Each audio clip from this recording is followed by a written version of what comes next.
এটা পাই নাই ওইটা পাই নাই এগুলো বলবেন না, কারণ আপনি যেটা পাইয়া খুশি না, অনেকে এইটা পাওয়ার জন্য সংগ্রাম করে যাচ্ছে। আপনি এখন যেই জায়গাটাতে আছেন, এই জায়গাটাতে পৌঁছা অনেকের স্বপ্ন। আপনি এটা পেয়ে খুশি না, কিন্তু আপনার জায়গায় পৌঁছার জন্য অনেকে স্ট্রাগল করে যাচ্ছে, সংগ্রাম করে যাচ্ছে। আপনি যেই পজিশনে আছেন, শুধু এই পজিশনে আসাটাই অনেকের স্বপ্ন। তো শুকরিয়া করবেন না কেন? এজন্য সব সময় আমাদের বেশি বেশি শুকরিয়া করতে হবে কার? রব্বুল আলামিন বলেন, কুল লাউ কানাল বাহরু মিদাদান লিকালিমাতি রাব্বি লানাফিদাল বাহরু ক্বাবলা আন তানফাদা কালিমাতু রাব্বি ওয়ালাউ জিনা বিমিসলিহি মাদাদা। সাগরের জলকে কালি করে, গাছের পাতাকে খাতা করে, তোমার মহিমা লেখা শেষ হবে না, যদিও লিখি প্রভু জীবন ভরে। সাগরের জলকে কালি করে, গাছের পাতাকে খাতা করে, তোমার মহিমা লেখা শেষ হবে না, যদিও লিখি প্রভু জীবন ভরে। সাগরের জলকে কালি করে, চিল্লায় বলেন ঠিক কিনা? সব সাগর মহাসাগরের জল যদি কালি হয়ে যায়, কি উপমা দিলেন আল্লাহ! সব সাগরের পানি যদি কালি হয়ে যায়, সব গাছের পাতাও যদি খাতা হয়ে যায়, আর সাগরের জল নামক কালি দিয়ে গাছের পাতা নামক খাতার উপরে যদি আমি আল্লাহর প্রশংসা তোমরা লিখতে শুরু করে দাও, সাগরের জল শেষ হয়ে যাবে, গাছের সব পাতাগুলো ফুরিয়ে যাবে, আমি আল্লাহর প্রশংসা করে শেষ করা যাবে না। সুবহানাল্লাহ বাড়িতে যায় বলবেন। সাগরের জল, চারটেখানে কথা। কয়টা সাগর দেখছেন আপনি? কয়টা সাগর ঘুরছেন? প্রশান্ত মহাসাগর দেখছেন আপনি? আটলান্টিক মহাসাগর দেখেছি আমরা? দেখি নাই। প্রশান্ত মহাসাগরের সবচেয়ে গভীর জায়গার নাম মারিয়ানা ট্রেঞ্চ। প্রায় 36,000 ফিট ওইটা ডেপথ, গভীরতা। কয় হাজার ফিট গভীর? আপনার বাড়ির যে পুকুর কয় হাত গভীর? হ্যাঁ, 36,000 ফিট। কেন ইমাজিন, কল্পনা করতে পারেন 36,000 ফিট গভীর এটা মারিয়ানা ট্রেঞ্চ, প্রশান্ত মহাসাগর। আর এই পৃথিবীর সবচেয়ে উঁচু যে পাহাড়টা, এটার নাম মাউন্ট এভারেস্ট। এটার উচ্চতা প্রায় অ্যাপ্রক্সিমেটলি অ্যারাউন্ড 29,000 ফিট। পাহাড়, পৃথিবীর সবচেয়ে উঁচু পর্বতশৃঙ্গ মাউন্ট এভারেস্ট 29,000 ফিট। আর পৃথিবীর সবচেয়ে গভীর সাগর, প্রশান্ত মহাসাগরের সবচেয়ে গভীর জায়গা মারিয়ানা ট্রেঞ্চ, ওইটা নাকি 36,000 ফিট। তাহলে ওই পাহাড়কে তুলে ধরে এনে প্রশান্ত মহাসাগরের সবচেয়ে গভীর জায়গা মারিয়ানা ট্রেঞ্চের উপর যদি ছেড়ে দেয়া হয়, পুরো পাহাড় ডুবে যাবে। সুবহানাল্লাহ নাই? পুরো পাহাড় ডুবে যাবে, উপরে পানি থেকে যাবে প্রায় 7,000 ফিট। আল্লাহু আকবার। এই পৃথিবীর দ্বিতীয় গভীরতম সাগরের নাম আটলান্টিক মহাসাগর। এ সাগরের সবচেয়ে গভীর জায়গার নাম হচ্ছে পুয়ের্টো। এই পুয়ের্টো গভীরতা প্রায় 33,000 ফিট। কত? আর সবচেয়ে বড় পাহাড় 29,000 ফিট। তো এই সাগরেও যদি বড় পাহাড়টা, পৃথিবীর সবচেয়ে উঁচুতম পর্বত শৃঙ্গকে এনে ছেড়ে দেয়া হয়, পুরো পাহাড় পানিতে তলিয়ে তো যাবেই, এর উপরে আরো পানি থেকে যাবে 4,000 ফিট। সাগর, মহাসাগর, পানি বেশি না কম? জোরে বলেন। কি বিশাল আটলান্টিক মহাসাগর! লম্বায় তো অনেক বড়, আড়াআড়ি ভাবে এটারে ক্রস করে অনেক প্লেন, অনেক বিমান। আগে কনকর্ড ক্রস করতো হিথ্রো এয়ারপোর্ট থেকে জন এফ কেনেডি এয়ারপোর্টে ল্যান্ড করার জন্য। ঘন্টায় 1000 মাইল বেগে ছুটতো এই প্লেনগুলো। তারপরেও আড়াআড়িভাবে, লম্বায় না, আড়াআড়িভাবে আটলান্টিক মহাসাগরকে ক্রস করতে 3-4 ঘন্টা লেগে যেত। প্লেন যদি ঘন্টায় চলে 1000 মাইল বেগে, আর আটলান্টিক মহাসাগরের পাশ যেটা প্রশস্ত, এটা ক্রস করতে যদি 3 ঘন্টা লাগে, তাহলে পাশে কয় হাজার কিলোমিটার? 3,000 কিলোমিটার। সুবহানাল্লাহ কইবেন না? এত বিশাল বিশাল সাগর। সাগর কি, মহাসাগর কি এই দুইটা, যে প্রশান্ত আর আটলান্টিক? না, ভারত মহাসাগর, উত্তর মহাসাগর, দক্ষিণ মহাসাগর, বঙ্গোপসাগর, কৃষ্ণ সাগর, ভূমধ্য সাগর, লোহিত সাগর, চায়না সাগর, শত শত সাগরে ভরপুর মহাবিশ্ব। এই সব সাগরের পানি যদি কালি হয়ে যায়, কি হয়ে যায়? আর পৃথিবীতে যত গাছ আছে সব গাছের পাতা যদি খাতা হয়ে যায়, গাছ কটা আছে কুমিল্লায়? হ্যাঁ, অভাব নাই। তো কুমিল্লাতেই যদি অভাব নাই, তাহলে আফ্রিকার জঙ্গলের কি অবস্থা? কি পরিমাণে গাছ, বৃক্ষরাজি আল্লাহ তৈরি করেছেন। এই সব গাছের পাতা যদি এরকম খাতা হয়ে যায়, আর এই সাগরের জল নামক কালি দিয়ে যদি এই খাতায় আল্লাহর জিকির লিখতে শুরু করেন, প্রশংসা লিখতে শুরু করেন, গাছের পাতাও শেষ, সাগরের পানিও শেষ, শেষ হবে না আল্লাহর জিকির আর প্রশংসা করেন। আল্লাহু আকবার। এজন্য সব সময় প্রশংসা করতে হবে একজন সত্তার, তিনি কে? সে আল্লাহ বললেন, হুয়াল আউয়ালু ওয়াল আখিরু ওয়াল যাহিরু ওয়াল বাতিন ওয়া হুয়া বিকুল্লি শাইইন আলিম। আল্লাহ বললেন, আমার প্রশংসা করবি না কেন? আমি সবার প্রথমে, আমি সবার শেষে, আমি প্রকাশ্যে, আমি গোপনে। কার কথা? প্রথমে কে? জোরে বলেন। প্রথমে আল্লাহ আল্লাহ, শেষেও আল্লাহ আল্লাহ, আকাশে আল্লাহ আল্লাহ, জমিনে আল্লাহ আল্লাহ। পড়েন পড়েন। প্রথমে আল্লাহ আল্লাহ, শেষেও আল্লাহ আল্লাহ, আকাশে আল্লাহ আল্লাহ, জমিনে আল্লাহ আল্লাহ। আবার পড়েন। প্রথমে শেষেও আকাশে আল্লাহ আল্লাহ, জমিনে আল্লাহ আল্লাহ। নিখিল জাহান গাই গুণগান, তারে নামে গাই আমরাও গাহি তাআলা, হামদে বারি তাআলা, হামদে বারি তাআলা, হামদে বারি তাআলা। পড়েন আল্লাহু আকবার। তিনিই প্রথম, তিনিই শেষ, তিনিই প্রকাশ্য, তিনিই গোপন। এজন্য প্রশংসা চলবে একজনের। চিল্লায় বলেন কে? আল্লাহ তোমার প্রশংসার জন্য আমরণ আমরা করতে পারি, তৌফিক দাও। জোরে পড়েন আমিন। সুলতানপুর নুরানিয়া হাফিজিয়া মাদ্রাসা ও এতিমখানার উদ্যোগে আজকের এই প্রোগ্রাম সভাপতিত্ব করছেন আলহাজ শামসুল হক সরকার, অবসরপ্রাপ্ত সরকারি কর্মকর্তা। আসছেন সভাপতি? অসুস্থ, আল্লাহ তুমি সুস্থ করো। আমার আগে কথা বলছিলেন হযরত মাওলানা ইয়াহিয়া মাহমুদ দামাত বারাকাতুহ, প্রতিষ্ঠাতা প্রিন্সিপাল শাইখুল হাদিস জামিয়া দারুল উলুম রামপুরা ঢাকা। সুন্দর বয়ান করছিলেন, আমি খাচ্ছিলাম আর শুনছিলাম। প্রামাণ্য বর্ণনা করছিলেন কিভাবে কিয়ামত হবে, কিভাবে আমরা উঠব হুফাতান অরাতান মুশাতান গোরলা, উলঙ্গ নেকেড। সেদিন আমাদের গায়ে জামা থাকবে? জ্যাকেট থাকবে খালি? কি থাকবে? কিছু থাকবে? জামা থাকবে না, পায়ে জুতা থাকবে না, পেটে খাবার থাকবে না, খালি থাকবে চিৎকার। সেদিন থাকবে কি? মনে হয় কথাগুলো প্রতিদিন এগুলো রিমাইন্ডার দিবেন নিজেকে, যে ওই দিনটার মুখোমুখি আমি হতে যাচ্ছি, আমি কি তৈরি করেছি আখিরাতে নাজাতের জন্য। প্রতিদিন ভাবতে হবে যে দাদা চলে গেল, বাবা চলে গেল, আমিও ওই একই পথের যাত্রী। দ্য ডেস্টিনেশন ইজ সেম, গন্তব্য এক, কেউ আগে কেউ পরে। এটাই ওয়াজ, এটাই দামি ওয়াজ। এটা মনে রাখলেই মানুষ আর চুরি করতে পারে না, মিথ্যা বলতে পারে না, ইফটিজিং করতে পারে না, পরকিয়া করতে পারে না, মতের বিরুদ্ধে গেলে তারে রামদা দিয়ে কোপাইতে পারে না। চিল্লা এখন ঠিক কিনা? এটাই হচ্ছে ইসলাম। আখিরাতের স্মরণ, যিকরাদ্দার, চলে যেতে হবে। ছোট্ট আছি, বড় হব। এই যে দাড়ি পাকা মুরব্বীরা যারা আছেন, ওনার মায়ের পেট থেকে তো এরকম সাদা দাড়ি নিয়ে বেরিয়েছিল না? ছোট্ট বাচ্চা হয়ে এসেছিল, ওনারা ওয়া ওয়া করে কেঁদেছে। শৈশব, কৈশোর, যৌবন, প্রৌঢ়ত্ব, বার্ধক্য, বয়সের ভার, চুল আর দাড়ির শুভ্রতা। আগে ছিল সিঙ্গেল, হয়েছে ডবল, এরপর হয়েছে মেয়ের বাপ, এরপরে শ্বশুর, এরপরে নানা। This is the circle of life. এটাই সার্কেল, রাউন্ড, এভাবে ঘুরে আবার চলে যেতে হবে। এই চিন্তাটা যদি মাথায় থাকে, ওই লোক টেন্ডারবাজি করতে পারে? চাঁদাবাজি, ইফটিজিং, মিথ্যা বলতে পারে? যৌতুক খেতে পারে? এজন্য সব সময় give yourself the reminder of আখিরা। আখিরাতের রিমাইন্ডার নিজেরাই নিজে দেন।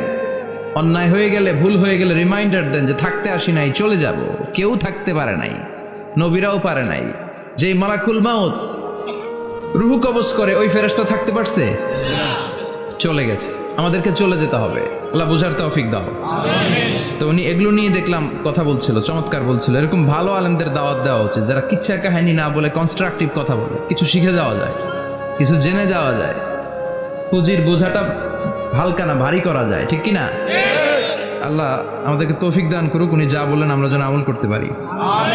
আর অনেকে কথা বলেছেন, যারাই বলেছেন নিঃসন্দেহে কোরআন থেকে বলেছেন। আমরা চাই এই কোরআনের কথা ছড়িয়ে পড়ুক শহর, গ্রাম, বন্দর, বিশ্বের আনাচে কানাচে সব জায়গায়। রাজি আছেন তো? কোরআন দিয়ে দেশ চলুক আমরা চাই না? কোরআন দিয়ে সমাজ চলুক আমরা চাই না? কোরআনের ভেতরে সব সমস্যার সমাধান দিয়েছে কে? আল্লাহ। সমাধান চাও যদি জীবনে মরণে, ফিরে যাও খুঁজে নাও, চোখ রাখো কোরআনে। পড়েন সবাই, সমাধান ফিরে যাও খুঁজে নাও, চোখ রাখো কোরআনে। If you want the solution this দুনিয়ায় না খিরা, go back, have a look to the holy কোরআনে। ঠিক কিনা? Go back, sit down and have a look to the Quran. বসো, ঠান্ডা মাথায় দেখো কোরআনে কি বলেছে আল্লাহ। প্রবলেম সলভিং মেথোডোলজি, সব সমস্যার সমাধান এই কোরআনে আছে না নাই?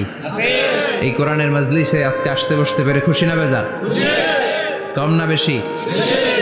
আসুন আমরা আল্লাহর দরবারে শুকরিয়া জানাই আর পড়ি আলহামদুলিল্লাহ। প্রাণটা খুলে পড়েন আলহামদুলিল্লাহ। আল্লাহর একটা ডাক দেন, বলেন ইয়া আল্লাহ। আরো জোরে পড়েন ইয়া আল্লাহ। আল্লাহ তুমি কবুল কর। আমরা সরাসরি এই বইটা থেকে এখন কথা শুনবো। এই দেখেন, পৃথিবীর কোনো বইয়ে এত ময়লা থাকে না যত ময়লা থাকে কোরআনে। কারণ সমাধান দিবে তো, এজন্য ময়লা টয়লা নিয়ে সব সমাধান করে ফেলবে কোরআন। যত জায়গায় তাফসির করতে যাই ধুলাবালি মিশে থাকে। Quran for not your bookshelf, Quran is for yourself. Quran আপনার বুক সেলফের জন্য না, কোরআন আপনার জন্য। আমরা বুক সেলফে রাখি, তাও নিচের থাকে না, উপরের থাকে, যাতে কেউ নাগাল না পায়। এরকম ডাকাইত আছে না নাই? কোরআনের সাথে অ্যাটাচমেন্ট বাড়াতে হবে। You have to increase your attachment with the holy Quran. এটা এনলাইটেন করতে এসেছে আপনার জীবনকে, আলোকিত। এই যে আমরা কোরআনের উপর আলোকপাত করি না, এটা এনলাইটেন করে, আলো বিচ্ছুরিত করে, আপনার জীবনকে উজালা করবে। এজন্য কোরআনের সাথে সম্পর্ক বাড়াতে হবে, শুদ্ধভাবে পড়তে জানতে হবে, অর্থ জানতে হবে। আল্লাহ কি বলেছেন জানতে মনে চায় না? আসুন আমরা জানার চেষ্টা করি। আল্লাহ তুমি তৌফিক দাও, পড়েন আমিন। আমি আপনাদের খেদমতে সূরা ইয়াসিন থেকে তেলাওয়াত করছি, টের পাইছেন? ইয়াসিন মুখস্থ আছে কার কার? আর উঠবে না হাত? মাশাআল্লাহ। অর্ধেক মুখস্থ আছে কার দেখি? আচ্ছা, প্রথম 5 আয়াত মুখস্থ আছে কার? আচ্ছা, এই সূরার নাম আজকে প্রথম শুনছেন কে কে? হাত তোলেন। নাম সবাই শুনছে তাই না? আল্লাহ কবুল করো। আরো জোরে পড়েন আমিন। তো সূরাতুল ইয়াসিন থেকে আজকে আমরা কথা শুনবো ইনশাআল্লাহ। পড়েন যতটুকু আমাদের সাধ্যে কুলায়। এটা মাক্কি সূরা। সূরা ইয়াসিনটা কি সূরা?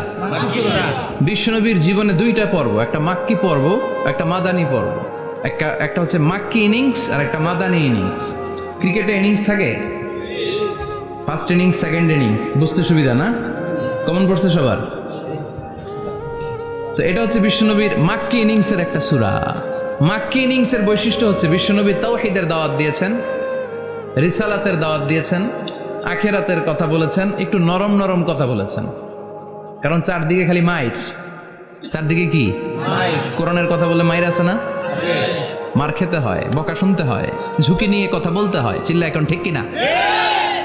বিশ্বনবীরে বলা হলো এগুলো ছেড়ে দেন, এগুলো ছেড়ে দেন। সুন্দরী নারী দেব, টাকার পাহাড় দেব, ক্ষমতার চেয়ারে বসিয়ে দেব, সব দিব।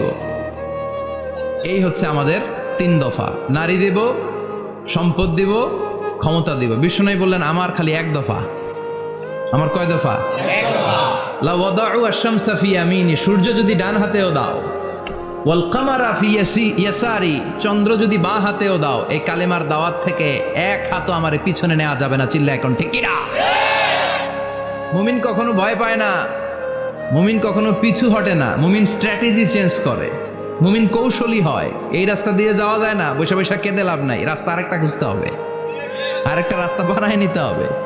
এটাই হচ্ছে মুমিনের বৈশিষ্ট্য। আল্লাহ তুমি বোঝার তৌফিক দাও। তো বিশ্বনবীর মাক্কি ইনিংসের খেলার সিস্টেম ছিল ঠ্যাক দিয়ে খেলতেন। ক্রিকেটে কি বলে যে উইকেট বাঁচায় খেলতে হবে, তোমার উইকেট যাতে পড়ে না যায়। তো ঠেকায় ঠেকায় খেলে। তো বিশ্বনবী ঠেকায় ঠেকায় খেলছেন, আর 4 ছক্কা মারছে সব মাদানি ইনিংসে। সুবহানাল্লাহ নাই? মাদানি ইনিংসে বিশ্বনবী গর্জে উঠলেন, জ্বলে উঠলেন আপন শক্তিতে। রবি না? তো বিশ্বনবী মাদানি ইনিংসে যেটা করেছেন সেটা হচ্ছে সমাজ সংস্কার করেছেন। He was a very good reformer of the society. As a father, as a husband, as a reformer of the society, as a lawgiver, as a lawmaker, as a commander, and as a messenger, Muhammad is the Superman of the world. স্বামী হিসেবে, বাবা হিসেবে, নেতা হিসেবে, নবী হিসেবে, সমাজ সংস্কারক হিসেবে, আইন প্রণেতা হিসেবে মুহাম্মদ হচ্ছেন এই পৃথিবীর জন্য সুপারম্যান।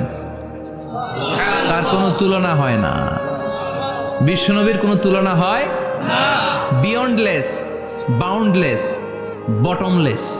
তারা নিয়ে কথা বলতে গেলে সময় ফুরায় যাবে, মাইকের ব্যাটারি শেষ হয়ে যাবে, মাগার কথা শেষ হবে না। এজন্য ওনার জীবনের ক্ষেত্রে বলা হয় বিয়ন্ডলেস, বাউন্ডলেস, বটমলেস। অসাধারণ ব্যক্তিত্ব, সুপার ক্যালিফ্রাজিলিস্টিক এক্সপিয়ালিডোসাস, অসাধারণ, যার কোনো তুলনা হয় না, এক্সেলেন্ট, আনপ্যারালাল। মাদানী জীবনে উনি সশস্ত্র সংগ্রাম করলেন, সংস্কার করলেন সমাজটাকে, সেনাবাহিনী বানালেন। তখন আর নরম নরম ভাবে খেলে নাই, গরম ভাবে খেলেছে। এটা হচ্ছে ইমানের দাবি। মুমিনরা কৌশলী হয়। যখন যে পরিস্থিতি, ওই পরিস্থিতির সাথে তাদের স্ট্র্যাটেজি তারা পাল্টায়। তো বিশ্বনবীর মাদানী ইনিংসে এই সূরা নাজিল হয়নি, হয়েছে মাক্কি ইনিংসে, মাক্কি সূরা। এই সূরার অনেক ফজিলত, ছোটবেলা থেকেই সূরা ইয়াসিনের অনেক ফজিলতের কথা আমরা শুনেছি না? বিশ্বনবী বলেছেন ইন্না লিকুল্লি শাইইন কলবান ওয়া কলবুল কোরআনি সূরাতু ইয়াসিন। সব জিনিসের একটা কলব আছে, হৃদয় আছে, অন্তর আছে, আর কোরআনের কলবের নাম হচ্ছে সূরা ইয়াসিন। বিশ্বনবী বললেন ইন্না লিকুল্লি শাইইন কলবান, সব জিনিসের একটা কলব আছে। ওয়া ইন্না কলবাল কোরআনি সূরাতু ইয়াসিন, আর কোরআনের কলবের নাম হলো সূরাতু ইয়াসিন। মান ক্বারাআ সূরাতা ইয়াসিন মাররা ওয়াহিদা, একবার সূরাতু ইয়াসিন তেলাওয়াত করলে 10 পারা কোরআন খতমের সওয়াব হয়ে যায়। বিশ্বনবী বলতেন ইন্না ফিল জাসাদি মুদগা, দেহে একটা গোশতের টুকরা আছে, ইযা সালুহাত সালুহাল জাসাদু কুল্লু, এই দেহের গোশতের টুকরা যদি ভালো হয়ে যায় পুরো দেহটারে ভালো করে দেয় কে? আল্লাহ। এই দেহের গোশতের টুকরাটা যদি পচে যায় পুরো দেহটারে নষ্ট করে দেয় কে? বিশ্বনবী বললেন আলা ওয়াহিয়াল কলব, ওই টুকরাটার নাম হলো কলব। টুকরাটার নাম কি? কলব। এজন্য কলবের মধ্যে আল্লাহর জিকির বসাইতে হবে। কি বসাবেন? জিকির। নাকি আয়না বসাবেন? আয়না বসায় না? আয়না বসাইয়া দে মোর দয়াল বাবা, কেবলা কাবা, সব মুখস্থ। আয়না বসাইয়া দে মোর, নবীর কলবে আয়না বসায় নাই নবী। সেদিন আবু বকর, ওমর ফারুক, কেউ আয়না বসাইছে? আবু হানিফা, শাফিঈ, এরা কলবের মধ্যে আয়না বসাইছে? বসাইছে জিকির। চিল্লায় বলেন বসাইছে কি? এজন্য আল্লাহ বললেন আলা বিযিক্রিল্লাহি তাতমাইন্নুল কুলুব। দুনিয়ার কোনো জিনিস দিয়ে কলব ঠান্ডা হয় না, দুনিয়ার কোনো জিনিস দিয়ে কলব পরিচ্ছন্ন হয় না। কলব শুধু পরিচ্ছন্ন হয় একটা জিনিস দিয়ে, লা ইলাহা ইল্লাল্লাহ,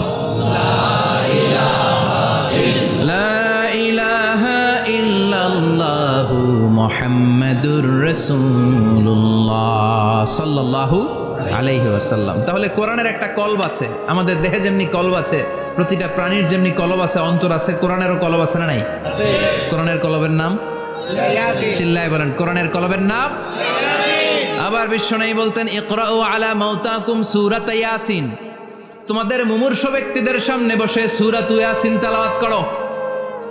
রূহ চলে যাবে, মৃত্যুর একেবারে দ্বার প্রান্তে দাঁড়িয়ে এই মুহূর্তে তার পাশে বসে পড়তে আরম্ভ করেন ইয়াসিন والقرآن الحكيم إنك لمن المرسلين على صراط মুস্তাকিম। ওই ব্যক্তির ইমানের মৃত্যু দান করে দিবে কে?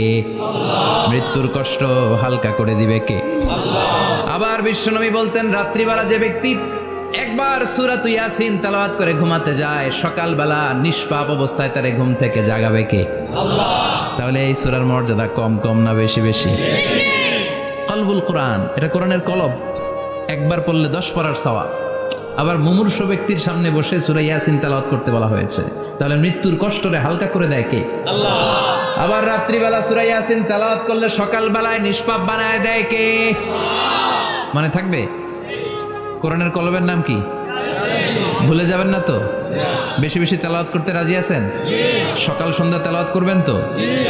সূরা ইয়াসিন ছাড়াও এই সূরার অনেকগুলো নাম তাফসীর গ্রন্থে পাওয়া যায়। এই সূরার একটা নাম হচ্ছে সূরাতুল কাদিয়া। সূরাতুল কাদিয়া, তাকদি হাজাতা কারিইহা। যে এই সূরা তেলাওয়াত করে, ওই তেলাওয়াতকারীর যে হাজত আছে, প্রয়োজন আছে, এই সূরার বরকতে আল্লাহ তার প্রয়োজন পূরণ করে দেয়। আমাদের জীবনে প্রয়োজন আছে না নাই? কার কাছে চাইবো? বিপদে পড়লে কারে বলবো? আমরা বিপদে পড়লে প্রথমে শেয়ার দেই ফেসবুকে। কোথায় শেয়ার? আগে শেয়ার দিব কার কাছে? মনে থাকবে? বিপদে পড়লে ফেসবুকে শেয়ার দিব না, বন্ধুরে শেয়ার করব না, বউয়ের কাছেও পরে শেয়ার করব, আগে শেয়ার করব কার কাছে?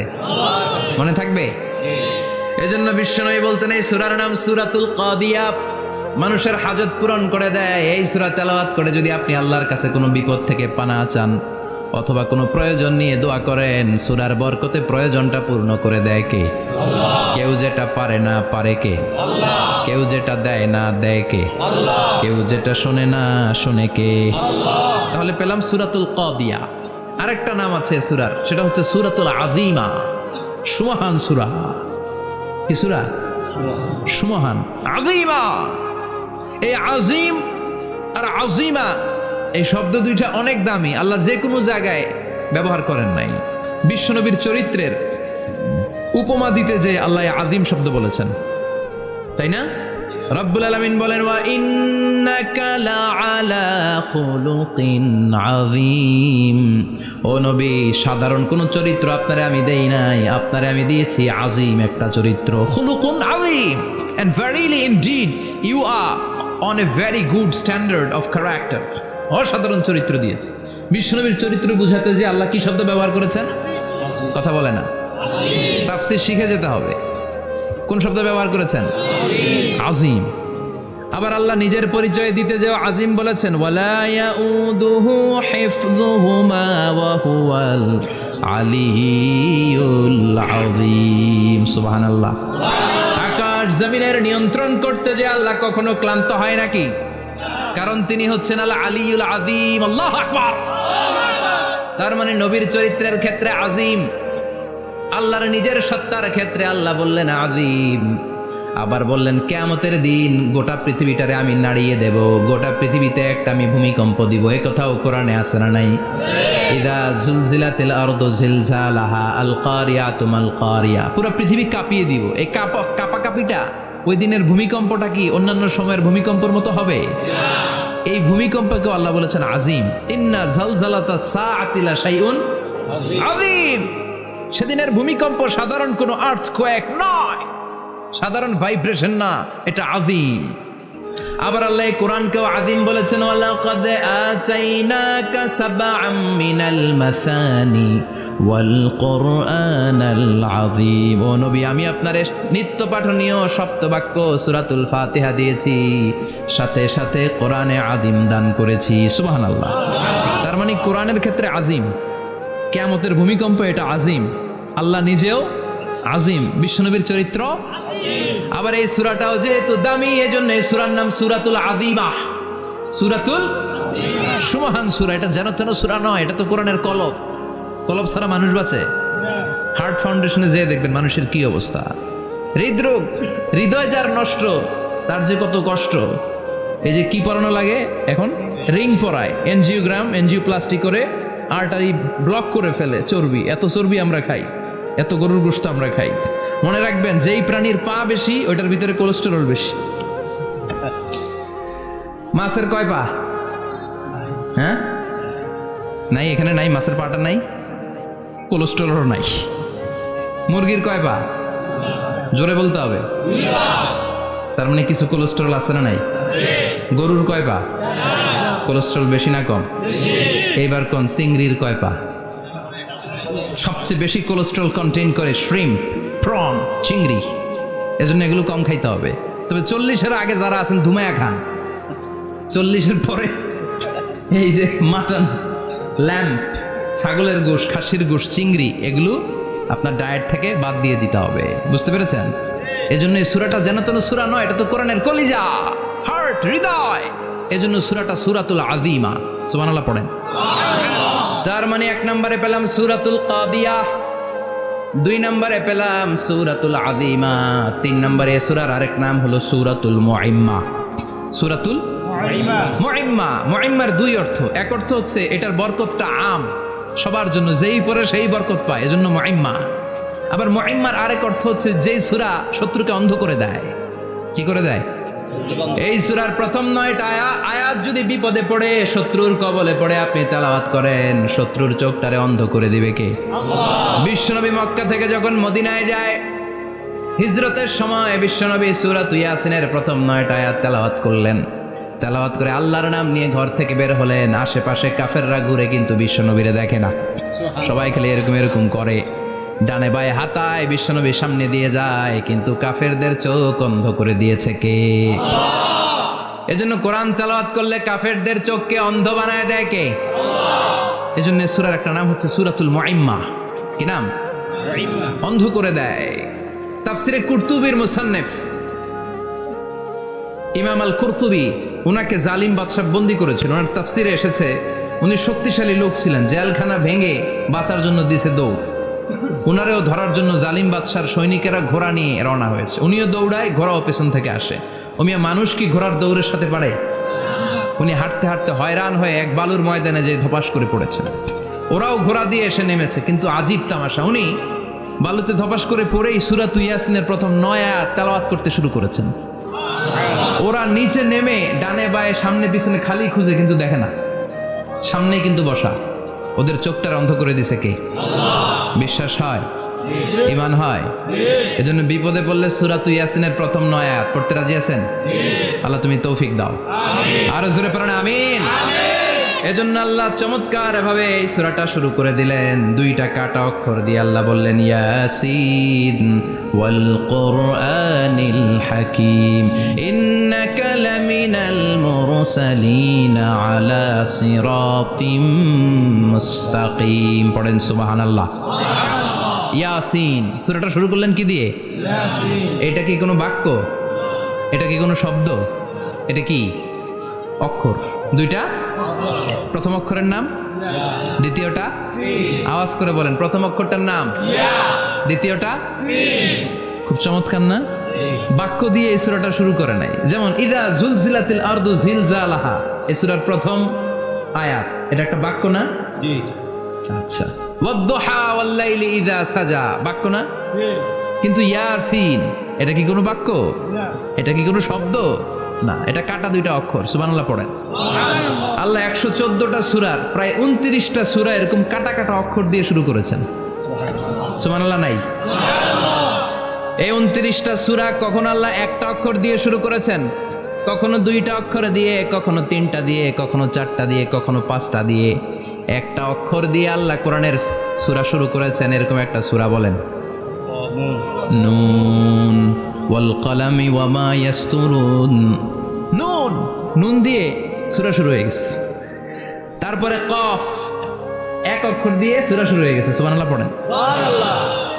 এবার বলেন 2 অক্ষর দিয়ে সূরা শুরু হয়েছে, এরকম সূরা বলেন। আমিন। এত দূরে যান কেন? এটা আছে না নাই? আছে, ইয়াসিন। ইয়াসিন। সুবহানাল্লাহ পড়েন।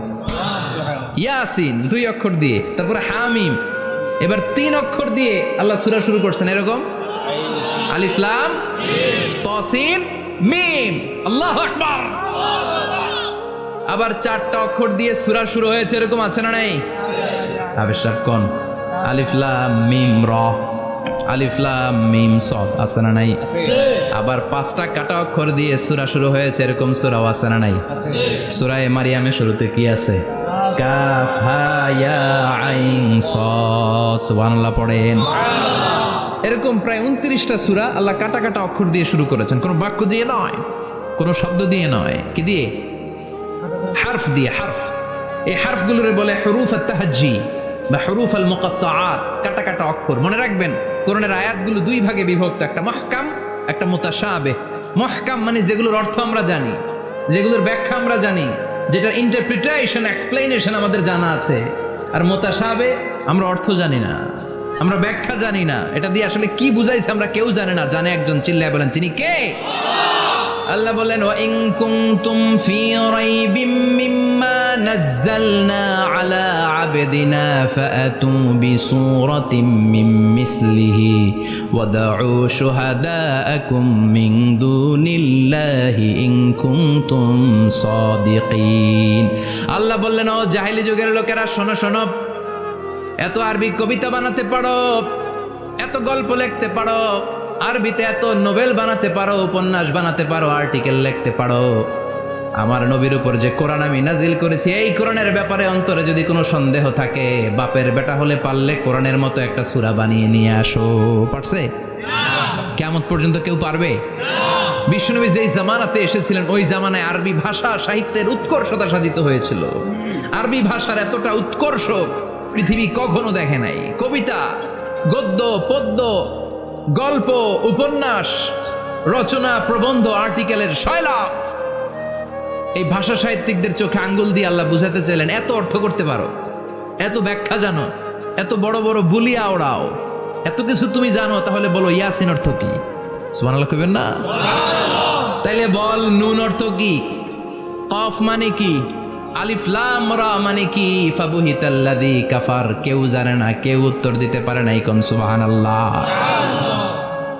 এটা কোরআনের মুআজিজা, এটার অর্থ কেউ জানে না। আর এগুলোর অর্থ নিয়ে খোঁচাখুচি করাও ঠিক না। তবে মুফাসসিরিনে ইকরাম এগুলোর কিছু অর্থ সম্ভাব্য বলার চেষ্টা করেছেন। যেমন ইয়াসিনের অর্থ ইবনে আব্বাস বলেছেন এর অর্থ হতে পারে ইয়া ইনসান, হে মানুষ। সুবহানাল্লাহ পড়েন। কেউ কেউ বলেছে এটার অর্থ হতে পারে ইয়া সাইয়্যিদ আল মুরসালিন। কেউ কেউ বলেছেন ইয়াসিন হতে পারে ইসমুল্লাহ, আল্লাহর নাম। কেউ বলেছেন এটা হতে পারে ইসমুন লিন নবী, বিশ্ব নবীর নাম। আবার কেউ কেউ বলেছেন ইয়াসিন হতে পারে এই কোরআনে কারিমের একটা নাম। কোন সুবহানাল্লাহ। এই সম্ভাব্য সব কথাগুলো বলে পৃথিবীর সব মুফাসসিররা বলতে বাধ্য হয়েছেন আল্লাহু আ'লামু বিমুরাদিহি বিহি। এটার দ্বারা আসল অর্থ যে কি এটা আমরা কেউ জানি না। জানে কে? আল্লাহ। চিৎকার করে বলতে হবে, জানে কে? তাহলে ইয়াসিন মানে আমরা জানি না। ইয়াসিনের অর্থ আমরা ছেড়ে দেব কার উপর? এরপর আল্লাহ বললেন ওয়াল কোরআনিল হাকিম, প্রজ্ঞাময় বিজ্ঞানময় কোরআনের শপথ। ওয়াল কোরআনিল হাকিম, বিজ্ঞানময় প্রজ্ঞাময় কোরআনের শপথ বা কসম। ওয়াল কোরআনিল হাকিমে যে ওয়া, এই ওয়াটারে আরবিতে বলে ওয়া আল কাসামিয়া। কি বলে? ওয়া আল কাসামিয়া। কসম কাটার জন্য আল্লাহ এই ওয়া ব্যবহার করেছেন। যত জায়গায় কোরআনে আল্লাহ কসম কেটেছেন ওই কসমের শব্দটার আগে ওয়া আছে না নাই? ও মিয়া, কোরআনে আল্লাহ সময়ের শপথ করেছেন, কসম কেটেছেন, যুগের কসম কেটেছেন। যুগের সময়ের আরবি হলো আল আসর। এই আসরের আগে ওয়া আছে না নাই? কি বলছে আল্লাহ? ওয়াল আসর, ওয়াল। আবার 3 ফলের কসম আল্লাহ কোরআনে কেটেছেন। কি বলেছেন? ওয়াত-তিন মানে তিনের কসম। জাইতুনের কসম কেটেছেন, বলেছেন ওয়াজ জাইতুন। তুর পাহাড়ের কসম কেটেছেন, বলেছেন ওয়াতুরে সিনিন। যত জায়গায় কসম তত জায়গায় ওয়াও আছে না নাই? পাহাড়ের নামে কসম কেটেছেন, আল্লাহ বলেছেন ওয়াতুর। সূর্যের নামে কসম কেটেছেন, আল্লাহ বলেছেন ওয়াশ-শামসি ওয়াদুহাহা। সুবহানাল্লাহ কইবেন না? ফজরের নামে কসম কেটেছেন, কি বলেছেন? ওয়াল ফাজর। জিলহজ মাসের প্রথম 10 রাতের কসম কেটেছেন, কি বলেছেন? ওয়া লায়ালিন আশর। জোর আর বেজরের কসম কেটেছেন, আল্লাহ বলেছেন ওয়াশ-শাফঈ ওয়াল ওয়াতর। সূরা ইয়াসিনে কাটা কাটা 2টা অক্ষরের পরে রব্বুল আলামিন কোরআনের কসম কেটেছেন। এজন্য আল্লাহ বলেছেন ইয়াসিন ওয়াল কোরআনিল হাকিম। ইয়াসিন ওয়াল কোরআনিল হাকিম, প্রজ্ঞাময় বিজ্ঞানময় কোরআনের শপথ। কোরআনের মধ্যে বিজ্ঞান আছে না নাই? বেশি না কম? বিশ্বাস হয় না নাস্তিকদের কথা বিশ্বাস হয়? নাস্তিকরা বলে কোরআনের মধ্যে বিজ্ঞান নাই, কোরআনের মধ্যে সায়েন্স নাই, কোরআনের ভিতরে টেকনোলজি নাই। কিন্তু কোরআন বলে এমন কিছু নাই, মানুষের প্রয়োজনীয় এমন কিছু নাই যেটা আমার ভিতরে নাই। আল্লাহু আকবার। আল্লাহ বললেন মা ফররাতনা ফিল কিতাবি মিন শাই, কিতাবের মধ্যে আমি কিছু বাদ রেখে দেই নাই। ইতিহাসের কথা বলেছি, পাতালপুরীর কথা বলেছি, ঊর্ধ্ব জগতের কথা বলেছি, মহাকাশের কথা বলেছি, cosmology, astrology, geology, zoology, botany, human anatomy, embryology, সব কিছুর কথা কোরআনের মধ্যে দিয়েছে কে? কোরআনের ভেতরে মানুষের কথা আছে না নাই? কোরআনের মধ্যে গাভীর কথা আছে না নাই? গাভীর কথাও আছে। কই আছে? হ্যাঁ, সূরাতুল গাভীর সূরা। সুবহানাল্লাহ কইবেন না? মানুষের কথা আছে সূরাতুল ইনসান, জিনদের কথা আছে সূরাতুল জিন, মাকড়সার কথা আছে সূরাতুল আনকাবুত, মৌমাছির কথা আছে সূরাতুন নাহাল। মৌমাছির কথা বলেছেন, দুধের কথা বলেছেন, প্রাণীর কথা বলেছেন, খাদ্যের কথা বলেছেন, মানুষের দেহ বৈশিষ্ট্যের কথাও বলেছেন। চিৎকার করে পড়েন আল্লাহু আকবার। আল্লাহ বললেন ওয়া আওহা রাব্বুকা ইলান নাহলি আনিত্তাখিযি মিনাল জিবালি বুয়ুতাও ওয়া মিনাশ শাজারি ওয়া মিম্মা ইয়ারিশুন। সুবহানাল্লাহ পড়েন। ওয়া আওহা রাব্বুকা ইলান নাহল, আল্লাহ মৌমাছির কাছে সিক্রেট মেসেজ পাঠিয়েছেন। সুবহানাল্লাহ পড়েন। ওহীকে আরবিতে বলে সিক্রেট মেসেজ। সায়েন্টিফিক আলোচনা শুরু হইতেছে, মনোযোগ আছে না গেছে? জিমানি ধরছে? হ্যাঁ, মনোযোগ আছে না গেছে? তাকবীর দেওয়া যাবে? জোরে না আসতে? শুরুতে বিবাহিতরা দেন, এরপরে অবিবাহিতরা দেন, এরপরে সবাই মিলে দেন। বিবাহিত কারা কারা দেখি?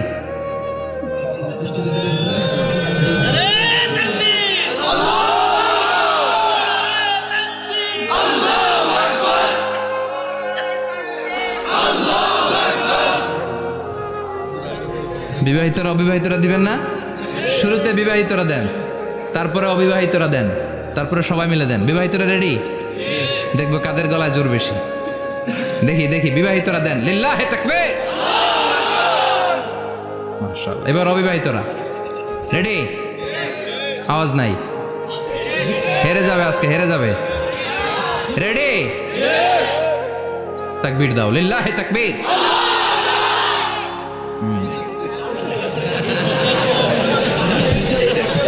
ইয়াংদের পারফরমেন্সই আলাদা, আওয়াজ বেশি। এবার সবাই মিলে তিনটা, লিল্লাহি তাকবীর, লিল্লাহি তাকবীর, লিল্লাহি তাকবীর। আল্লাহ মৌমাছিকে ওহী করেছেন। কি করেছে দেখেন, ওয়াল কুরআনিল হাকিম। আল্লাহ যে বললেন, শেষ হবে না এই কথা। ওয়াল কুরআনিল হাকিম, বিজ্ঞানময় কোরআনের শপথ, প্রজ্ঞাময় কোরআনের শপথ। বিশ্বনবী বলেন লা তুহসা আজাইবুহু, কোরআনের আশ্চর্যান্বিতার কোনো শেষ নাই।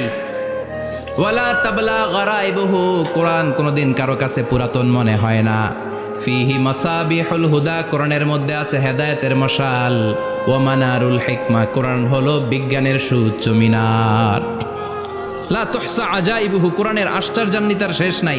যতই পড়বেন আপনি আশ্চর্য হয়ে যাবেন, যতই স্টাডি করবেন, যতই অধ্যয়ন করবেন, আপনার চোখকে খুলে দিবে কে? ওয়ালা তাবলা গারাইবুহু, কোরআন কখনো পুরাতন হয় না। পুরান হয় নাকি? যার বয়স 50 বছর ধরে নামাজি মানুষ, প্রতি নামাজের প্রত্যেক রাকাতে কোন সূরা পড়া লাগে? তো 50 বছর যদি কেউ নামাজি হয়, তাহলে কত লক্ষবার উনি সূরা ফাতিহা পড়ছে উনি নিজে জানে? তারপরেও কোনোদিন কি মনে হয়েছে সূরা ফাতিহাটা একটু পুরান পুরান লাগে? আজকে কুল হল্লা দিয়ে শুরু করুন, কথা বলেন। পুরান লাগছে কোনোদিন? এত পড়ছি এটা, আজকে আর এটা না, আজকে আর একটা, এরকম মনে হয়?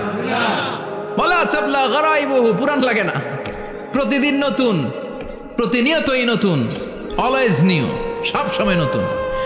এজন্য বিশ্বনবী বললেন লা তুহসা আজাইবুহু, কোরআনের আশ্চর্যান্বিতার শেষ নাই। ওয়ালা তাবলা গারাইবুহু, কোরআন কখনো পুরাতন হয় না। ফিহি মাসাবিহুল হুদা, কোরআনের মধ্যে আছে হেদায়েতের মশাল। ওয়া মানারুল হিকমা, কোরআন হলো বিজ্ঞানের সুউচ্চ মিনার। সুবহানাল্লাহ। আল্লাহ বললেন ওয়া আওহা রাব্বুকা ইলান নাহাল, আমি মৌমাছির কাছে মেসেজ দিলাম, সিক্রেট মেসেজ। আনিত্তাখিযি মিনাল জিবালি বুয়ুতা, তোমরা পাহাড়ের মধ্যে তোমাদের বাড়ি বানাও, মৌচাক বানাও। অমিনা সাজার, গাছের মগ ডালে, বড় বড় ডালে তোমরা বাসা বানাও। ওয়ামিম্মা ইয়ারিশুন, উঁচু উঁচু জায়গায় মৌচাক বানাও, যাতে করে গ্রামের ছোট্ট ছেলেরা ঢিল মারতে না পারে। কোন সুবহানাল্লাহ। মৌমাছির আল্লাহ শিখাই দিছে, নিচু জায়গায় কোনোদিন মৌমাছির বাসা দেখবেন? নিচু জায়গায় সহজে নাগাল পাওয়া যায়, ধরা যায়। কথা কন, ডাল বেয়ে মগ ডালে ওঠা লাগে মধু খাইতে চাইলে। চিল্লায় বলেন ঠিক কিনা? আল্লাহ সিক্রেট মেসেজ দিলেন আর বললেন আনিত্তাখিযি। আলেম যারা আছেন বলেন তো, ইত্তাখিযি এটা কি মুজাক্কারের সিগা না মুয়ান্নাসের সিগা? কথা কইতে হবে। কেউ নাই এটার উত্তর দেওয়ার মতো? মুয়ান্নাস, মাশাআল্লাহ। এটা স্ত্রীবাচক শব্দ। আল্লাহ মৌমাছিকে যে মেসেজ করছে পুরুষ মৌমাছিরে কয় নাই, এটা নারী মৌমাছিরে কইছে। চিল্লা এখন সুবহানাল্লাহ।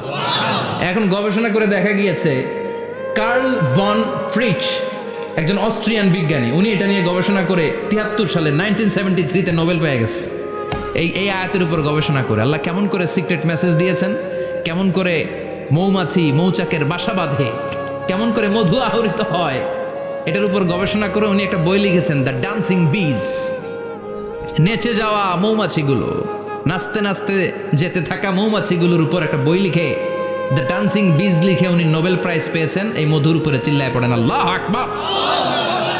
এখন কোরআনের আয়াত থেকে বোঝা গেল আনিত্তাখিযি মিনাল জিবালি বুয়ুতা। আল্লাহ নারী মৌমাছিকে বলেছেন মৌচাক বানাও, তোমাদের মধু রাখার জন্য বাসা বানাও। কার্ল ভন ফ্রিচ গবেষণা করে পেয়েছে মৌচাকের বাসা বানানো হয়, মধু আহরণ করা হয়। যেই মৌমাছিটা নেতৃত্ব দেয় এটা পুরুষ মৌমাছি নয়, এটা হলো মহিলা মৌমাছি। কোন সুবহানাল্লাহ। পুরো মৌচাকের মধ্যে মধু আহরণ, মধু নেওয়া, পুরো প্রসিডিউরটা সারার জন্য কোনো পুরুষ মৌমাছি লিডিং দেয় না, লিডিং দেয় একটা নারী মৌমাছি, স্ত্রী মৌমাছি। এজন্য ইত্তাখিয, ম্যাসকুলিন জেন্ডার ইউজ না করে আল্লাহ বলেছেন ইত্তাখিযি। নারী মৌমাছিকে আল্লাহ অ্যাড্রেস করে বলেছেন যাও মৌচাক বানাও আর এটার মধ্যে মধু আহরণ করো। চিল্লায় পড়েন আল্লাহু আকবার। আল্লাহ বললেন ইত্তাখিযি মিনাল জিবালি বুয়ুতা, পাহাড়ের মধ্যে ঘর বানাও। ওয়ামিনাস সাজার, গাছের বড় ডালের মধ্যে ঘর বানাও। ওয়ামিম্মা ইয়ারিশুন, উঁচু উঁচু জায়গায় ঘর বানাও। উনি গবেষণা পেয়েছেন এই মধুর মধ্যে অসাধারণ কিছু ন্যাচারাল অ্যান্টিসেপটিক আছে। কি আছে? Natural antiseptic. এটার নাম হচ্ছে প্রপিলিস। প্রপিলিস নামে একটা লিকুইড পাওয়া যায় মৌচাকের মধ্যে। এটা কাটা জায়গায় লাগা দিলে স্যাভলন, ডেটল কিছু লাগানো লাগবে না। ওই প্রপিলিসের কারণে আপনার কাটা জায়গা এমনি শুকিয়ে যাবে। সুবহানাল্লাহ পড়েন। দ্বিতীয় বিশ্বযুদ্ধে রাশিয়ান যত সৈনিকরা যুদ্ধে আহত হতো, ওরা আলাদা করে অ্যান্টিসেপটিক খাইতো না, ওরা মধু আইনা লাগাই দিত আর সুস্থ হয়ে যেত। সুবহানাল্লাহ পড়ে। নিউজিল্যান্ডের কিছু বিজ্ঞানীরা আবিষ্কার করেছে মৌমাছির হুলের ভিতরে রেমিটিক ফিভারের অ্যান্টিবায়োটিক আছে। অনেকের বাত জ্বর হয়, বাতের ব্যথা থাকে না? থাকে, মুরব্বীদের বেশি হয়। ওই জায়গার মধ্যে যদি আপনি মৌমাছি এনে ঢুকাই দিতে পারেন, মৌমাছির হুল লাগাই দিতে পারেন, ভালো হয়ে যাবে। মৌমাছি যখন হুল ফুটে আরাম লাগে না অনেক? খাইছেন? কামড় খাইছেন? হ্যাঁ, মজা লাগে। তো নিউজিল্যান্ডের এই গবেষকরা এরা আবিষ্কার করেছে যে মৌমাছি যদি হুল ফুটিয়ে দেয়, ওইখানে বাতের ব্যথা থাকলে, বেদনা থাকলে এটা ভালো হয়ে যাবে। আমি নিজে দেখেছি, বিবিসি একটা ডকুমেন্টারি। ইজিপশিয়ান একজন ফিজিশিয়ান, চিকিৎসক, উনি ওনার বাতের ব্যথায় আক্রান্ত যত রুগীরা আছে ওদের গায়ের মধ্যে মৌমাছি এনে এনে নিজে নিজে হুল ফুটায়। রুগী চিৎকার মারে, ও মাগো, ও আল্লাহ গো, কিন্তু একদিন পরে ব্যথা নাই, আর কয় ভালো হয়ে গেছি।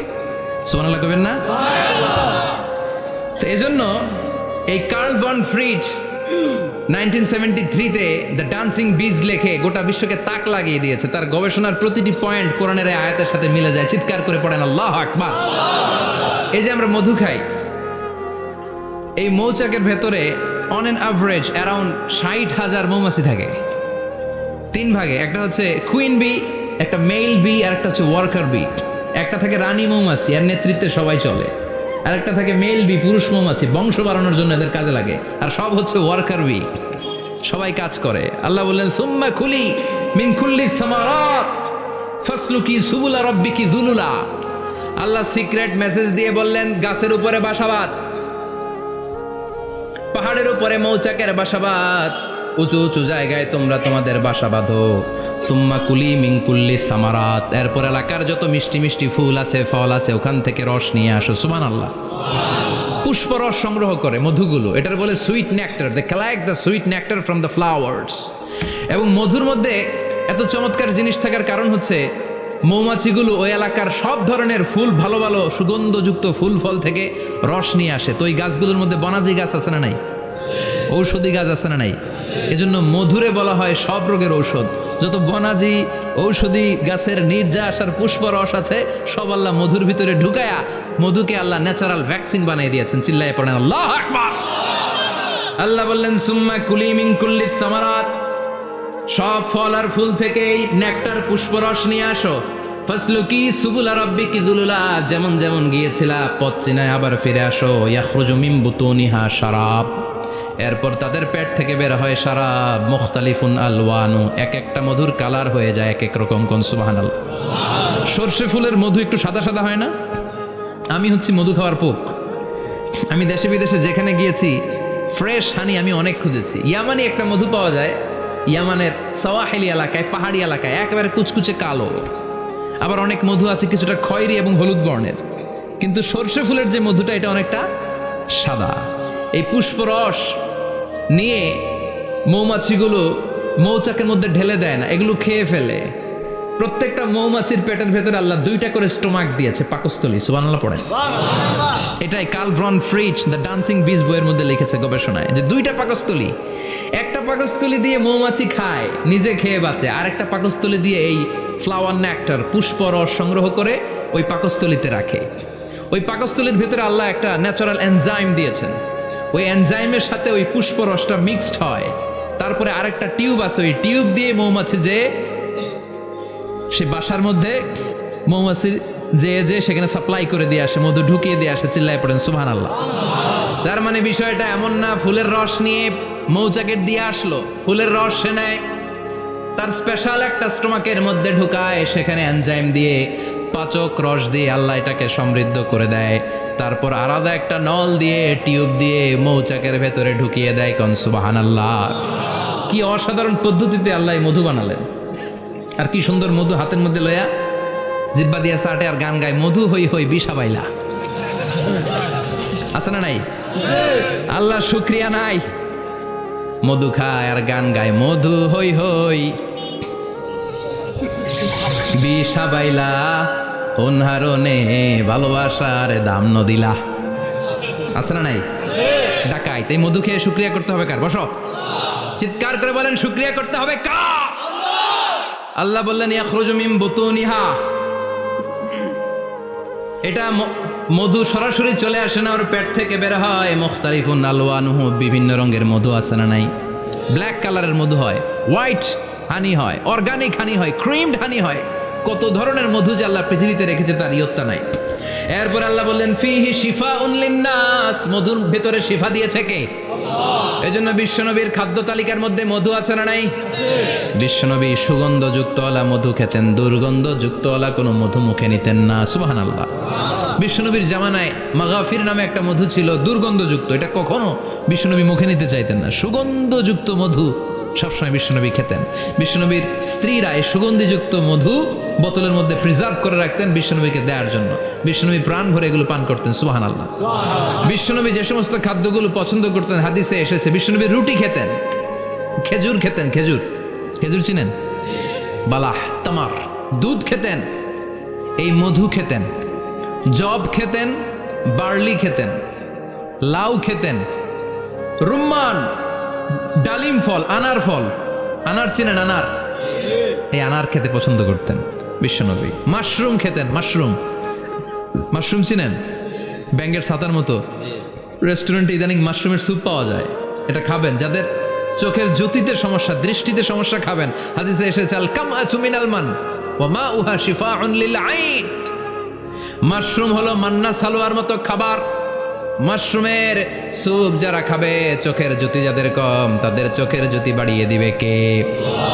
বুখারীর বর্ণনা, কানা রাসূলুল্লাহ ইউহিব্বুল হালাওয়া ওয়াল আসাল, বিশ্বনবী মিষ্টান্ন খেতে বড্ড পছন্দ করতেন, আবার বিশ্বনবী বেশি বেশি মধু খেতে পছন্দ করতেন। সুবহানাল্লাহ। কোরআনে দুইটা জিনিসের ক্ষেত্রে আল্লাহ শিফা যোগ করেছেন, যে দুইটা জিনিসের সাথে সম্পৃক্ত হলে শিফা।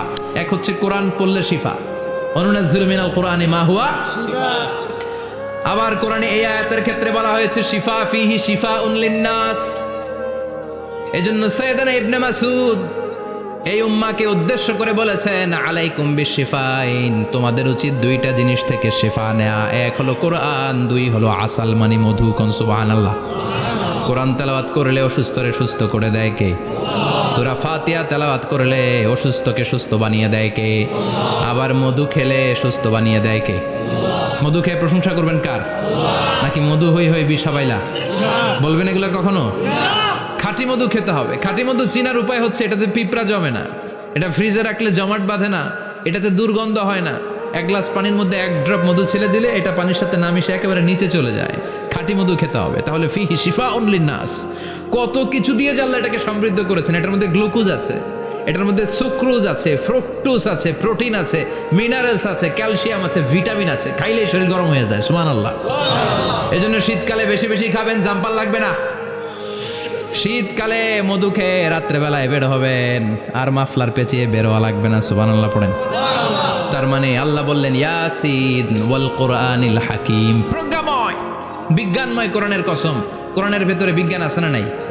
বিজ্ঞানের কথা এই তো শুরু করলাম, আজকে সারা রাত বিজ্ঞানের কথা বলবো। থাকবেন কতক্ষণ? হ্যাঁ, স্লোগান দেন লিল্লাহি তাকবীর। এরপরে আল্লাহ বললেন গোলাম ওয়া ইন্না লাকুম ফিল আনআমি লাইবরা, প্রাণীকুলের দিকে নজর করে তাকাও। প্রাণীকুলের মধ্যে আমি তোমাদের জন্য নিদর্শন রেখেছি। নুসকিকুম মিম্মা ফি বুতুনিহি, এই প্রাণীকুলের পেট থেকে একটা চমৎকার জিনিস আমি বের করে দেই, এটার নাম হচ্ছে দুধ। এটা কি? দেখেন একই আয়াতের মধ্যে আল্লাহ মধুর কথাও বললেন, আবার দুধের কথাও বললেন। দুধটা কিভাবে হয়, উৎপন্ন হয়, মধু কেমনে হয়, ইঞ্চি ইঞ্চি কথা এই কোরআনের ভেতরে তুলে ধরলেন কে?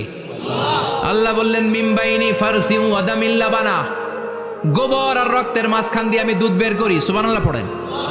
আমরা যাই এই গাভীর ওলান টানা শুরু করি সকালবেলা বিসমিল্লাহ বলে, কিন্তু কেমনে যে এটা আসে ওইদিকে নজর নাই। ডাকাত বিসমিল্লাহ বলে শুরু করে না, দুধ খাই আলহামদুলিল্লাহ পড়ে না, আছে না নাই? আল্লাহ বলেন মেকানিজমটা শোনো কেমনে আমি খাওয়াই। আল্লাহ বললেন মিমবাইনি ফারসিউ ওয়াদামিল লাবানা, গোবর আর রক্তের মাঝখান দিয়ে আমি দুধ বের করে দেই। সুবহানাল্লাহ। গরু যে ঘাস খায়, এই ঘাস থেকে রক্ত হয় আর গরুর গোবর হয়। পেটের একদিকে থাকে গোবর, আরেক দিকে থাকে রক্ত। রক্ত দুর্গন্ধ, গোবরও দুর্গন্ধ। রক্ত নাপাক, গোবরও নাপাক। এই দুই নাপাক আর দুর্গন্ধের মাঝখান দিয়ে সুগন্ধযুক্ত দুধ বের করে দেয় কে? আল্লাহ বললেন মিমবাইনি ফারসিউ ওয়াদামিল লাবানা, গরু যে খাবারগুলো খায় ওই খাবারের এক পাশ দিয়ে গোবর হয়ে যায় আর এক পাশ দিয়ে রক্ত হয়ে যায়, মাঝখান দিয়ে দুধ বের করে দেয় কে? What a amazing mechanism of discharging milk from animal's body. What a amazing mechanism. একদিক দিয়ে গোবর দুর্গন্ধ, আরেক দিক দিয়ে এই ঘাস খাওয়ার কারণে রক্ত হয়, মাঝখান দিয়ে দুধ বের হয়ে যায়। সুবহানাল্লাহ। আবার বাছুর ছাড়া দুধ পাওয়া যায় না। গাভী আছে কার কার? হাত তোলেন তো। বাছুর ছাড়া দুধ পাওয়া যায়? শুধু গাভী, বাছুর নাই, দুধ আসবে? আবার এই যে বিশাল বড় ওলান 20 কেজি দুধ দেয় প্রতিদিন, এই ওলান কাটলে দুধ পাওয়া যায়? এক ফোঁটা দুধও ওলানটা কেটে টুকরা টুকরা করলে আপনি পাবেন না। এটা আলাদা মেকানিজম। এটা ভিতর থেকে একটা নির্যাস, বাছুর নিয়ে দুইটা ঢু মারবেন, ওই নির্যাস দিয়ে দুধ বেরোতে থাকবে গোবর আর রক্তের মাঝখান দিয়ে। চিৎকার করে পড়েন আল্লাহু আকবার। এজন্য বিশ্বনবী বলতেন বেশি বেশি দুধ খাও। দুধ হলো সুষম খাদ্য।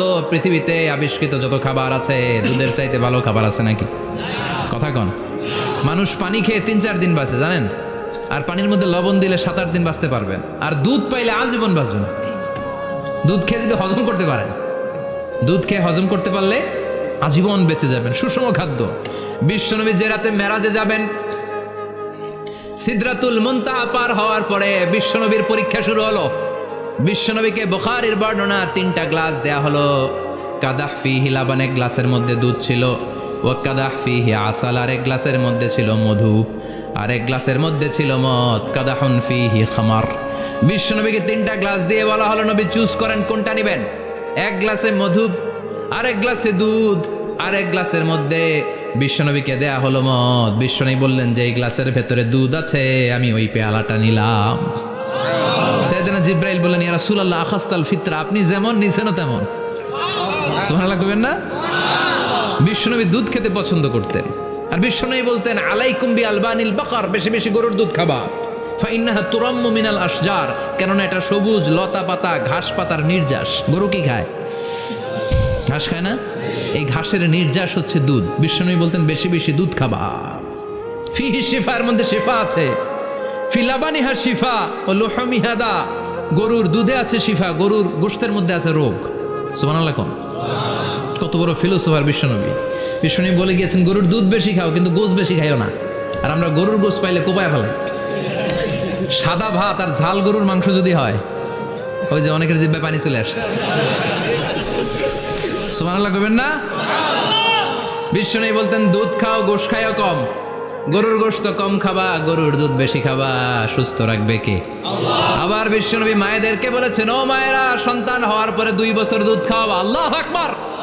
والوالدات يرضعن أولادهن حولين كاملين لمن أراد أن يتم الرضاعة। সন্তান যারা পেয়েছো মায়েরা, বোনেরা, 2 বছর দুধ খাওয়া সন্তানদের সুস্থ রাখবে কে? আল্লাহ। বাচ্চা ডেলিভারির পরপরই আল্লাহ তাআলা মায়ের বুকে একটা দুধ দেয়, এটাকে বলে শাল দুধ। এটা হচ্ছে বাচ্চার জীবনের প্রথম প্রাকৃতিক টিকা। সুবহানাল্লাহ কয় না? এটা বেবির জীবনে ন্যাচারাল প্রাকৃতিক টিকা, প্রতিষেধক আল্লাহ দিয়ে দিয়েছে। আপনার বাচ্চাকে টিকা দিন, স্লোগান আছে না? 5টা 7টা টিকা দেওয়া লাগে, প্রথম টিকাটা আল্লাহ নিজেই ফ্রি দিয়ে দিছে। এটা শাল দুধের ভেতরে পাওয়া যায়। এজন্য বাচ্চাকে শাল দুধ খাওয়াতে হবে। তার ব্রেনের গ্রোথ হবে, সে শক্তিশালী হবে, সে দেশপ্রেমিক হবে, সে আল্লাহওয়ালা হবে। চিল্লা এখন ঠিক কিনা? যে মায়েরা বাচ্চারে দুধ খাওয়ায়, ওই বাচ্চারা মায়েরে ভালোবাসে বেশি। আর যেই মা গুলো বাচ্চারে দুধ না খাওয়ায় আর ডানু খাওয়ায়, আর কি কি আছে? হরলিক্স আর সিরালেক, কমপ্লেট। যারা এগুলো খাওয়াবে, ডানু খাওয়াবে, যারা ল্যাকটোজেন খাওয়ায়, যারা বুকের দুধ খাওয়াতে চায় না কোনো কারণ ছাড়া, 2 বছর বাচ্চারে দুধ দিতে চায় না, এই বাচ্চাগুলো বড় হলে ওই মারে বৃদ্ধাশ্রমে দিয়ে আসবে। কথা কন, কথা কন। এজন্য মায়েরা, বোনেরা, সন্তান হলেই তাকে বুকের দুধ দিয়ে আল্লাহর পক্ষ থেকে যে টিকাটা, এই টিকাটা পেটের ভেতরে ঢুকাই দিতে হবে। চিল্লা এখন ঠিক কিনা? এটা হচ্ছে ন্যাচারাল টিকা। এজন্য আল্লাহ বললেন ইয়াসিন ওয়াল কোরআনিল হাকিম। ইয়াসিন, বিজ্ঞানময় কোরআনের শপথ। কোরআনের মধ্যে বিজ্ঞান আছে না নাই? অভাব নাই। কয়টা শুনবেন? আল্লাহ কসমোলজির কথা বলেছে, অ্যাস্ট্রোলজি কথা। কসমোলজি হচ্ছে সৃষ্টি তত্ত্ব। কসমোলজি কি? সবাই বলেন কসমোলজি কি? আল্লাহ বললেন আওয়ালাম ইয়ারাল্লাযীনা কাফারু আন্নাস সামাওয়াতি ওয়াল আরদা কানাতা রাতকান ফাফাতাকনাহুমা। কাফেররা কি দেখে না মহাবিশ্বের সব কিছু একসাথে মিলে ঝিলে ছিল, বিশাল এক বিস্ফোরণের মাধ্যমে আমি মহাবিশ্ব তৈরি করেছি। সুবহানাল্লাহ। আদিতে, শুরুতে কিন্তু সব আকাশ, বাতাস, জমিন, চন্দ্র, সূর্য, নক্ষত্র, গ্রহ, নীহারিকা পুঞ্জ, গ্যালাক্সি, ব্ল্যাক হোল, সব কিছু মিলেমিশে একসাথে ছিল। এটার ঘনত্ব ছিল খুব বেশি। মহাবিশ্বের সব কিছু ছিল একটা বিন্দু। এটাকে বিজ্ঞানীরা নাম দিয়েছে দ্য সিঙ্গুলারিটি, মহা একত্ব। এরপর একটা প্রচন্ড বিস্ফোরণের মধ্য দিয়ে মহাবিশ্ব সৃষ্টি হয়েছে। এটার ওরা নাম দিয়েছে বিগ ব্যাং থিওরি। কি নাম? স্টিফেন হকিং মারা গেছে না গত বছর নাকি? হ্যাঁ, বছর খানিক আগে মারা গিয়েছে। সবচেয়ে বড় পদার্থবিজ্ঞানী ছিল। সে একটা বই লিখেছে, from the brief history of time, a brief history of time from big bang two black hole. সেখানে সে প্রমাণ করেছে কোরআনের এই আয়াত, কানাতা রাতকান, মহাবিশ্বের সবকিছু একটা বিন্দু ছিল। চাঁদ, সূর্য, গ্রহ, তারা সব কি ছিল? কথা বলেন, সবাই বলেন। একটা মাত্র বিন্দু ছিল। আল্লাহ বলেন, don't the disbeliever observe that the heavens and earth were joined together, then I separated with a gigantic sound, explosion. সব একসাথে ছিল, চাঁদ, তারা, আকাশ, নদী, নালা সব একসাথে। তারপরে একটা বিকট বিস্ফোরণের মধ্য দিয়ে পৃথিবী হয়েছে, চাঁদ হয়েছে, চন্দ্র হয়েছে, সূর্য হয়েছে, মহাবিশ্বের সব কিছু এই মহাবিস্ফোরণের মধ্য দিয়ে হয়েছে। চিৎকার করে পড়েন আল্লাহু আকবার। এই যে ছোট্ট পৃথিবীতে আমরা বসে আছি, এই পৃথিবীর চেয়ে সূর্য 13 লক্ষ গুণ বড়। চিল্লায় পড়েন আল্লাহু আকবার। এটা কি বাড়ির কাছের কথা? 13 লক্ষ গুণ বড়, কল্পনা করা যায়? তার মানে কি সূর্যই সবচেয়ে বড়? না, সূর্যের চেয়ে অনেক বড় বড় তারা আছে। ব্যাটেলজিউস নামে একটা তারা আছে মহাকাশে, যেটা যে সূর্য পৃথিবীর চেয়ে 13 লক্ষ গুণ বড়। এই ব্যাটেলজিউস তারা সূর্যের চেয়ে 33 কোটি গুণ বড়।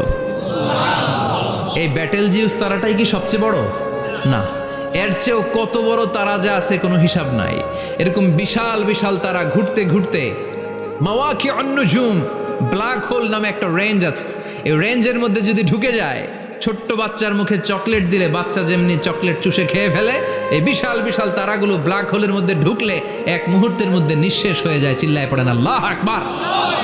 এজন্য আল্লাহ বললেন ফালা উকসিমু বিমাওয়াকিউন নুজুম, এই তারকা নিঃশেষ হওয়ার যে জায়গাটা, এই জায়গার কসম আমি কোরআনের মধ্যে খেলাম। এই ব্ল্যাক হোলের রেঞ্জের ভেতরে তারা আসলে মুহূর্তের মধ্যে নিঃশেষ বানিয়ে দেয় কে? একটা তারার চেয়ে আরেকটা তারা বড়। এরকম হাজার কোটি তারা মিলে আমাদের গ্যালাক্সি। এই গ্যালাক্সির নাম হচ্ছে মিল্কি ওয়ে। কি নাম? আমাদের গ্যালাক্সির নাম কি? সবাই বলেন তো। Milky Way. কি নাম? এরকম একটা গ্যালাক্সি না, লক্ষ কোটি গ্যালাক্সি আছে। আমাদের গ্যালাক্সির পরে সবচেয়ে কাছের গ্যালাক্সির নাম অ্যান্ড্রোমেডা। কি নাম? এই অ্যান্ড্রোমেডা গ্যালাক্সি আমাদের গ্যালাক্সি থেকে 2.5 মিলিয়ন লাইট ইয়ার দূরে, মানে 25 লক্ষ লাইট ইয়ার। সুবহানাল্লাহ কইবেন না? আলোর গতি হচ্ছে পৃথিবীতে সবচাইতে বেশি বর্তমান সময় পর্যন্ত, জানেন? সেকেন্ডে কত মাইল? 1,86,000 মাইল। এক সেকেন্ডে আলো ছুটে 1,86,000 মাইল বেগে।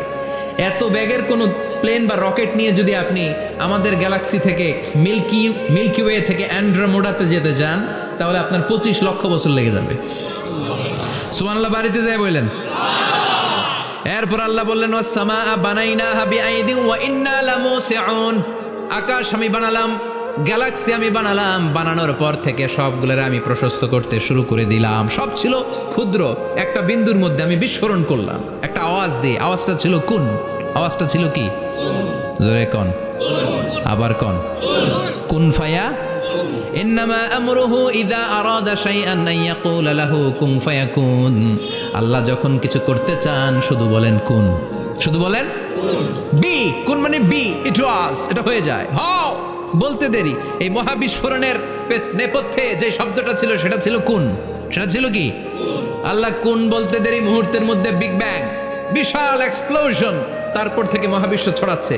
আল্লাহ বলছেন এই কোরআনের ভেতরে বলে দিয়েছেন ওয়া ইন্না লামুসিউন, আমি এই মহাবিশ্বকে, এই গোটা ইউনিভার্সকে আমি প্রতিনিয়ত সম্প্রসারিত করছি। প্রতিনিয়ত এটা বড় হচ্ছে, সম্প্রসারিত হচ্ছে। চিল্লায় বলেন আল্লাহু আকবার।